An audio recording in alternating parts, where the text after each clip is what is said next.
नमस्कार, मध्य प्रदेश के बुलेटिन में स्वागत है आपका। मैं हूं प्रियंका चौधरी। पेश हैं अब तक के समाचार। अनूपपुर जिले के आमाडांड खुली खदान में ओपनिंग के दौरान क्लबिंग कांस्टेंट के तहत 2004 में 899 नौकरियां देने का वादा किया गया था और अभी तक कुल 516 नौकरियां ही दी गई हैं, जिसमें 58 लोगों को डिसेडिंग के तहत अपात्र और हाईकोर्ट का हवाला देते हुए नौकरी से बेदखल कर दिया गया है।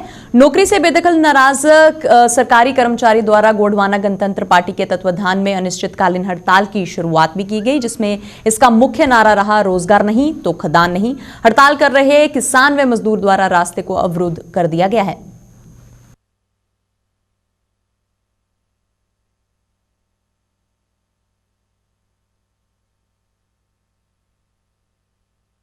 अभी क्या होता है कि कलेक्ट्रेट में गाड़ी में बस में बैठा करके लोगों को ले गए हैं और वहां कुछ लोगों को बहला फुसला कि ये बताया कि डिसेंडिंग में ज़्यादा फायदा है, उन्होंने साइन कर दिया। मैं एक चीज़ कहना चाहूँगा, कल के मीटिंग में भी बोला था कि ग्राम सभा गांव में लगती है, कलेक्ट्रेट में नहीं लगती है। साथियों, सही बोल रहा हूँ ना? तो ग्राम सभा लगाए, वहाँ निर्णय लिए कि डिसेंडिंग में आपको नौकरी मिलेगा। अब जब डिसेंडिंग लागू हो गया साथियों, तो आमाडांड का कटा पा रहा है 62 डिसमिल, जिसका 61 डिसमिल है, 40 डिसमिल है, 25 डिसमिल है, 10 डिसमिल है। छिंदवाड़ा बिना निगम की अनुमति के बनाए गए सहवाल खान की 4 मंजिला बिल्डिंग को प्रशासन द्वारा जमींदोज किया गया। माफिया मुहिम के तहत कार्रवाई करते हुए राजस्व, पुलिस और नगर निगम की संयुक्त टीम ने यह कार्रवाई खजरी सिग्नेचर कॉलोनी के सामने की। अब तक प्रशासन द्वारा जिले भर में की गई कार्रवाई में ये दूसरी बड़ी कार्रवाई है। तकरीबन 1 करोड़ से ज्यादा की अवैध बिल्डिंग को प्रशासन द्वारा तोड़ा गया।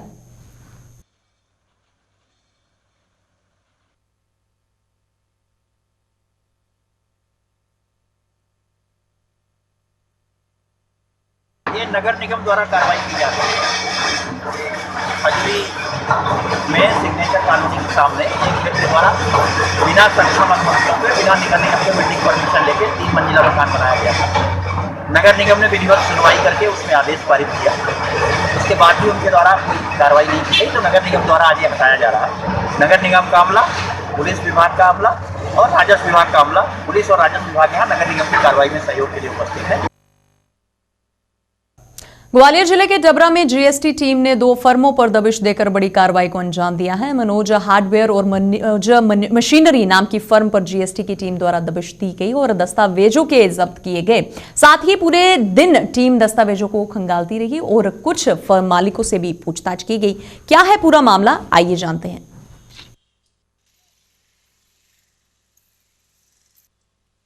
जीएसटी कानून के अंतर्गत ये कार्रवाई की गई है। Joint commissioner anti evasion Gwalior के मार्गदर्शन में ये कार्रवाई चल रही है। डबरा की 2 फर्में हैं, मनोज हार्डवेयर और न्यू मनीष मशीनरी के नाम की फर्में हैं। इन फर्मों पे ये कार्रवाई जारी है। यहाँ पर दस्तावेज जो मिले हैं उनको जब्त किया गया है, स्टॉक लिया गया है। उन दस्तावेजों का आगे मिलान किया जाएगा। मिलान के पश्चात जो स्थिति क्लियर होगी उसके आधार पर आगे कार्रवाई की जाएगी। वही देखा जाए, लगातार जीएसटी की कार्रवाई डबरा में जारी है और आगे भी कार्रवाई जारी रहने की संभावना है क्या? निश्चित रूप से जहाँ भी हमको इस तरीके की कर अपवंचन की शिकायतें प्राप्त होंगी या जहाँ हमारे फाइंडिंग्स में इस तरीके की कोई भी जानकारी सामने आएगी, तो आगामी लगातार आगे ये कार्रवाई की जारी रहेगी। पिछली बार की बात की जाए, गोयल फर्म पर कार्रवाई की गई थी, उसका क्या? प्रधानमंत्री नरेंद्र मोदी द्वारा आमजन के उपचार के लिए शुरू की गई आयुष्मान योजना का लाभ अधिक से अधिक लोग उठा सकें, इसके लिए देवास में भाजपा नेता धर्मेंद्र सिंह बैस द्वारा वार्ड में कॉलोनी स्तर पर शिविर लगाकर आयुष्मान कार्ड बनाए जा रहे हैं। इस पर नगर महामंत्री धर्मेंद्र सिंह बैस का कहना है कि शहर में 45 ही वार्ड में शिविर लगाए जाएंगे, जिसमें करीब 25,000 कार्ड बनाने का लक्ष्य रखा गया है। वहीं दूसरी ओर शिविर मंच आम लोग भी बड़ी संख्या में कार्ड बनवाने के लिए पहुंच रहे हैं। इसके साथ ही जन जागरण अभियान भी चलाया जाएगा।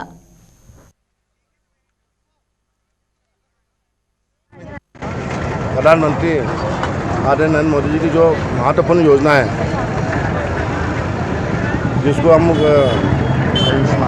आयुष्मान योजना कहते हैं, आज वार्ड क्रमांक 30-31 इसका जो हमने कैंप लगाया है और हमारा जो उद्देश्य देवास के जो 45 वार्ड हैं उसमें कम से कम हमने जो आयुष्मान कार्ड का लक्ष्य करीब 25-30 हज़ार का रखा है। हमारे देवास के लोकप्रिय विधायक श्रीमान गायत्री राज्य पवार और हमारे सभी वरिष्ठ नेता के नेतृत्व में यह अभियान पूरे देवास शहर के 45 वार्ड में चलेगा। और इसके लिए जन जागरण के उद्देश्य के लिए हमने मोहल्ले मोहल्ले गली गली जो है पैम्पलेट के माध्यम से हो या अपन माइक के माध्यम से जो अपन घर जा जाकर लोगों को जागृत कर रहे हैं। जहाँ भी हम आयोजन करते हैं उस स्थान का जगह का नाम पता देते हैं और ये आयोजन निरंतर करीबन इस महीने पूरे भर चलेगा। आज लटेरी में हिंदू संगठनों द्वारा व लटेरी नगर के लोगों द्वारा महामहिम राष्ट्रपति को ज्ञापन सौंपा गया, जिसमें अनुविभागीय अधिकारी लटेरी महोदय के माध्यम से ज्ञापन सौंपा गया। ओटीटी प्लेटफॉर्म प्राइम वीडियो द्वारा अशोभनीय ढंग से हिंदू देवी देवताओं का रूप धारण कर धर्म से जोड़कर अश्लील तरीके से दिखाई धार्मिक भावनाओं को भड़काने का प्रयास किया जा रहा है, जिसके चलते लटेरी में महामहिम राष्ट्रपति को ज्ञापन सौंपा गया, जिसमें ओटीटी प्लेटफॉर्म की तांडव वेब सीरीज का मुख्य रोल है। वहीं ऐसे ही संवाद और भी एपिसोड में मौजूद हैं।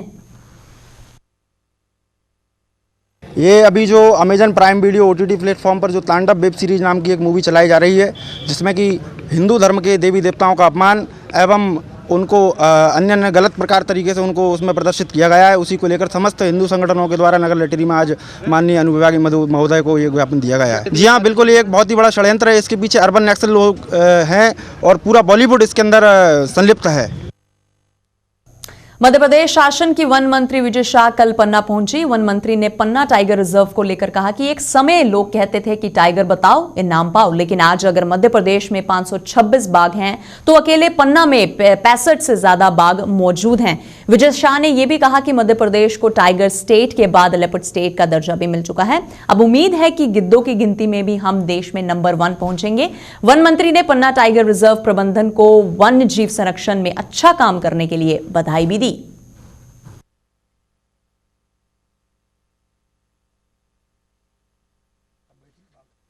नेशनल पार्क, ये ऐतिहासिक पार्क जो कभी अपनी पहचान खोते जा रहा था, मध्य प्रदेश के कर्मचारी अधिकारी और हमारे वन विभाग और मध्य प्रदेश के शासन प्रशासन के लोगों को मैं धन्यवाद देना चाहूँगा।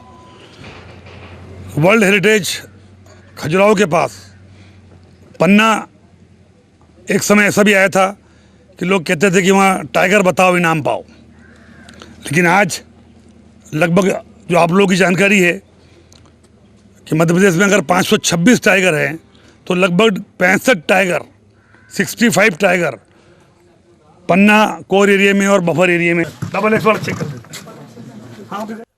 सिवनी जिले के घनसोर में स्थानीय राम मंदिर में ब्रह्म कुमारी आश्रम द्वारा 5 दिवसीय प्रवचन का आयोजन किया गया, जिसमें प्रवचनकर्ता के रूप में गीता दीदी लोगों को सभी कथाओं का सार बता रही हैं और आम लोगों को मानव से देव बनने की शिक्षा भी दे रही हैं। दीदी ने बताया कि मूल उद्देश्य लोगों को अपनी अंतरात्मा से ज्ञान कराना है कि आपको यहाँ ईश्वर ने किस लिए भेजा है। विश्व भर में ये संस्थान लोगों को निःशुल्क उपदेश देने का कार्य करता है। घनसोर क्षेत्र में भी लगातार 3 वर्षों से जया दीदी ने सनाधीय में ब्रह्म कुमारी आश्रम विश्वविद्यालय को संचालित किया है, जिससे हजारों की संख्या में लोग उनसे जुड़े हुए हैं और उपदेश का अमृत पान कर रहे हैं। 5 दिवसीय प्रवचन में भक्तों की भीड़ लगी हुई है और गीता दीदी अपने प्रवचनों के माध्यम से लोगों को अपने आप का ज्ञान करवा रही हैं और धर्म के लाभ बता रही हैं। ब्रह्मा कुमारी संस्थान जो है वो क्या करता है, जैसे गीता, रामायण, महाभारत जो हमने अब तक सुनी है तो उसमें कथाएं सुनी है, ये संस्थान उन कथाओं के अंदर जो आध्यात्मिक रहस्य छिपा हुआ है वो समझाता है, वो बताने की हमने ये अनुभव किया ब्रह्मा कुमारी इसके ज्ञान के द्वारा कि जितने वेद पुराणों में ज्ञान है वो सारा ज्ञान हमारे लिए लिखा गया था। वो पास्ट का ज्ञान भी था, मतलब भूतकाल में जो हुआ है, इतिहास जो था वो भी है उसमें, लेकिन भविष्य में जो घटना घटने वाली वो सब कुछ वर्णन उन्होंने, यह सारी भागवत है, सारा पुराण। अभी इस बार जो है गीता प्रवचन हो रहा है, तो गीता के माध्यम से हम उनके अंदर जो भाव छिपा है वो सबके सामने प्रकट करना चाहते हैं कि सबसे पहला इंसान को ये ज्ञान होना चाहिए, ब्रह्म ज्ञान, आत्मज्ञान, मैं कौन हूँ ये समझ ले इंसान, तो इस संसार के सारे दुखों से वो मुक्त हो सकता है। मध्य प्रदेश सरकार द्वारा चलाए जा रहे रोजगार उत्सव कार्यक्रम के तहत सिंगरौली जिला प्रशासन ने एक रोजगार मेले का आयोजन कल्याण मंडप जहत में आयोजित भी करवाया, जिसमें जिले भर से 4,850 बेरोजगारों ने अपना पंजीयन करवाया और उनमें से 560 को नियुक्त पत्र प्रदान भी किया गया और अन्य को नियमित कंपनियों में उपलब्ध रोजगार दिलाए जाने का प्रयास भी किया जाएगा। जिला प्रशासन द्वारा आयोजित कार्यक्रम में सिंगरौली विधायक राम लल्लू वैश्य, देवसर विधायक सुभाष वर्मा, प्रशासन के अन्य कर्मचारी अधिकारी भी मौजूद मौजूद रहे।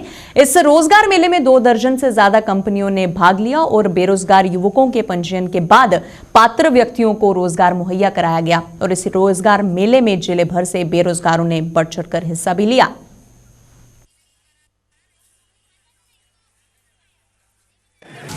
जिला रोजगार मेला सिंगरौली में मध्य प्रदेश के मुख्यमंत्री जी के द्वारा बेरोजगारों को रोजगार देने के उद्देश्य से पूरे प्रदेश में ही लगा था। उसी क्रम में सिंगरौली जिले में भी जयंत में एक आयोजन रोजगार मेले का हुआ। अहमदपुर रोड के जय गुरुदेव नगर के रहवासियों द्वारा कॉलोनी की समस्याओं को लेकर कलेक्टर पंकज जैन को अवगत करवाया गया। अंजना चिडार के द्वारा बताया गया कि कॉलोनी में लोगों को बहुत समस्याओं से गुजरना पड़ता है। प्रधानमंत्री आवास योजना से सालों से फॉर्म भरे हुए हैं मगर अभी तक पैसे नहीं आए।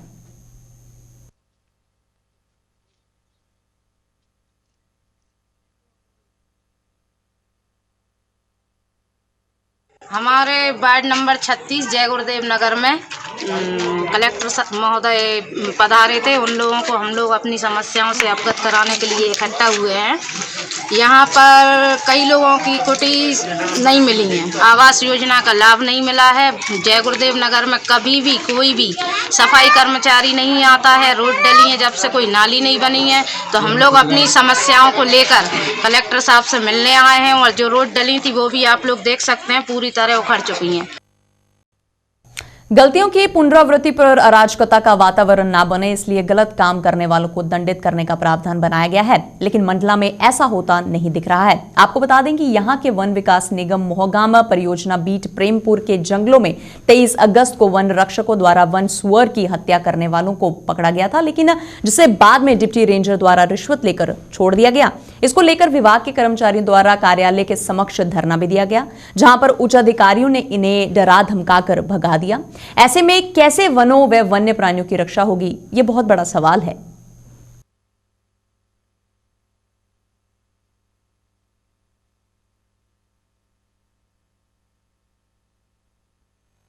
सुअर हत्या केस को बीट गार्डों द्वारा पकड़ा गया। सभी आरोपियों को पकड़कर हम लोग प्रेमपुर चौकी लाए। वहां पर सूचना श्रीमान परियोजना परिक्षेत्र अधिकारी अतुल वाजपेयी जी को दी गई और परियोजना परिक्षेत्र अधिकारी श्री अतुल वाजपेयी जी मौके पर पहुंचे। सभी आरोपियों से 10-10 हजार रुपए लेकर केस न बनाकर केस को रफा दफा कर दिया। और हम सभी लोग यही चाहते हैं कि वन्य प्राणियों के साथ इस तरह के खिलवाड़ करने वाले अधिकारियों को उचित सजा मिले तथा जिन आरोपियों ने वन्य प्राणियों के साथ ऐसा घिनौना अपराध किया है उन्हें भी सजा मिले। श्री अतुल वाजपेयी परियोजना परिक्षेत्र अधिकारी का जो नेचर है, गाली गलौज, अभद्र व्यवहार, हमारे बुजुर्ग काफी बुजुर्ग तोताराम साहू सुरक्षा श्रमिक हैं जिनको बहुत ही अभद्र तरीके से माँ बहन की गालियाँ दी गई। विभाग में लिख के दिया तो श्रीमान उप संभागीय प्रबंधक महोदय द्वारा जांच की गई जिसमें ये सभी लोग दोषी पाए गए और श्री अतुल वाजपेयी परियोजना परिक्षेत्र अधिकारी के ऊपर किसी तरह की कोई कार्रवाई नहीं की गई, ना ही उन्हें वहां से हटाया गया। सर, हम मांग कर रहे हैं और दोषियों को उचित दंड दें ताकि भविष्य में कोई भी अधिकारी कर्मचारी वन्य प्राणियों की संदर्भ में ऐसा घिनौना कृत्य न कर सके। कमलनाथ ने ट्रैक्टर चलाकर किसानों को संबोधित करते हुए कहा कि मुरैना में जो खाट पंचायत का आयोजन किसान कांग्रेस ने किया है, मध्य प्रदेश कांग्रेस कमेटी देश के किसानों के साथ है। भारतीय जनता पार्टी ने जो 3 कृषि कानून बनाए हैं उन कानूनों के लिए हमारा पूरा उनका विरोध करते हैं। भारतीय जनता पार्टी किसानों के साथ है और अन्याय कर रही है। ऐसा व्यवहार कांग्रेस पार्टी ने कभी नहीं किया। हम किसानों के साथ हैं और तीनों किसी कारणों को वापस कराकर ही रहेंगे। कमलनाथ ने हमको मध्य प्रदेश में 15 महीने की सरकार मिली है जिसमें से 4 महीने खरीद फरोख्त में चले गए और हमारे पास केवल 11 महीने की सरकार थी जिससे हमने किसानों की फसल माफी की और बिजली बिल माफ किए। हमारी सरकार युवाओं को रोजगार देने की योजना तैयार कर रही है।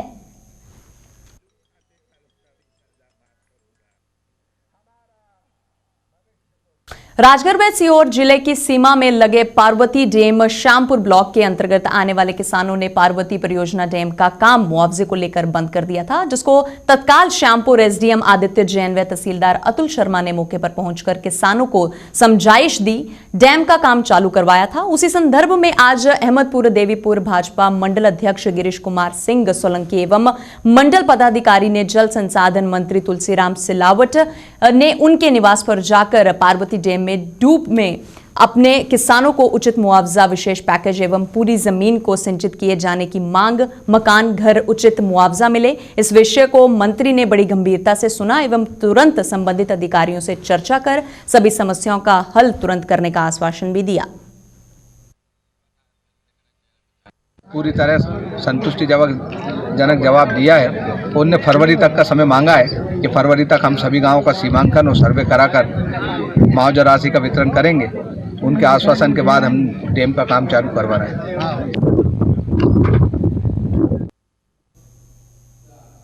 मध्य प्रदेश के बुलेटिन में फिलहाल इतना ही। आप बने रहिए हमारे साथ। नमस्कार।